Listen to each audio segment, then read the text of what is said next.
কিছুদিন আগে শুদ্ধ একটা টেয়ার একটা ঝামেলা আছে। ঝামেলার মধ্যে 8-10 জনে বইয়া এটার ফেস ভাঙ্গা দিছে। ভাঙ্গা দেওয়ার পরে টেয়া পয়সা লইয়া গিয়া তিনি গেছে গা। যাইয়া গিয়া পরের দিন সকালে আমার হেন একটা ক্ষেত আছে, সেই ক্ষেতটা কাটছে। কাটটা পরে হুমকি দিছে আমারে।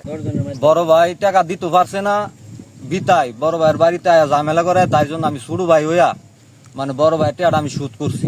কিন্তু তার মনোবোধ হয়েছে, মানে 10 জনে দেওয়ার পরে তিনি মানছে। মাইনা যাওয়ার পরেও তিনি আয়া আবার আমার উপরে এই নির্যাতনগুলি করছে। এই ক্ষেত্রে কম হইলে আমি 2 লাখ টাকা কারুল ইসলাম হইলি 2 লাখ টাকা কারুল ইসলাম হইলে আপনি বিশ্বাস না হয় আপনি আমার কারফুলের টাল দেখেন আর আমার ক্ষেতের ভিতরে কারফুলগুলি দেখেন। কেমন ক্ষতি হয়েছে তোমার? আমার ক্ষতি হয়েছে, বিরাট ক্ষতি হয়েছে। আমার ঘরের ভিতরে যে 2-3 জনের সংসারে যে আমি এই ক্ষেত দিয়া আমি সংসার পালি, আজ আমার এই ক্ষেত গাইটালে আমি সংসারটা কিভাবে পালু? মানুষ এই 17 তাহলে ক্ষেতের লগে ক্ষেত থাকবে ক্ষেতের আলে আমার যদি প্রয়োজন নাই আমি বেড়ালো 2-3 কথা কয়ে বলছি।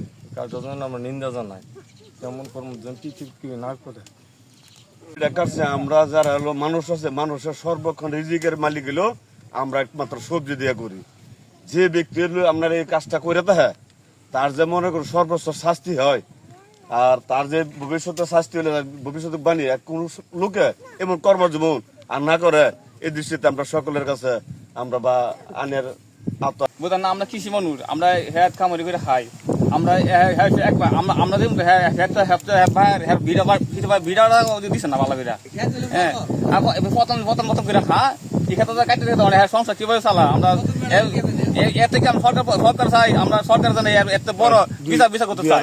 হ্যাঁ অনেক ইয়ে হয়েছে, সমস্যা হয়েছে। করা ঠিক না, তার চেয়েওয়ালা মাথার বাড়ি দেওয়া, এটা যেটা করছে এটা সবচেয়ে নিন্দাজনক কাজ হয়েছে। এর চেয়ে নিষ্ঠা কোনো কাজ হইতে পারে না। ছেলেটা একজন গরিব মানুষ, এর বাপের 1 ঘন্টা ক্ষেত নাই, পরের ক্ষেত করে এরকম এই ক্ষেত্রে বর্ষর পতন করা, এই ক্ষেত্রে এই ফসিলটা প্রায় 6 মাস 8 মাসের মতন তাহে। এই জমিটা মাত্র ফসিলটা ধরা দিছে, প্রতি সপ্তাহে 2টা কাটা দেয়। এই 60 টাকা কেজি কালকে কারফুল কাটছি, বেচছি, হ্যাঁ বেচছে, আমরা একসাথে বেচছি। এইরকম জমিটা কাটছে, হ্যাঁ অনেক ক্ষতিগ্রস্ত হয়েছে, যেটা নাকি আর পূরণ করা সম্ভব না।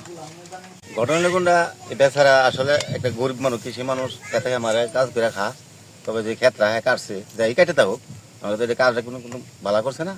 তারপরে বেড়ায় 2-4 লাখ টাকা ব্যস্ত হইলে কার ফুলে আজকে বেড়া বঞ্চিত হয়েছে।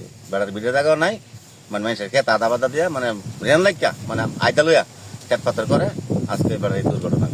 যাক আমরা আপনার দেশবাসীর কাছে আমরা কিন্তু মানে দুঃখ জানাই, আপনারা কিভাবে এটার একটা আইনের মাধ্যমে বাজাই করে দাও, এটা যার থেকে সুন্দর বিচার হয়, এটা আমরা এই কামনা করি।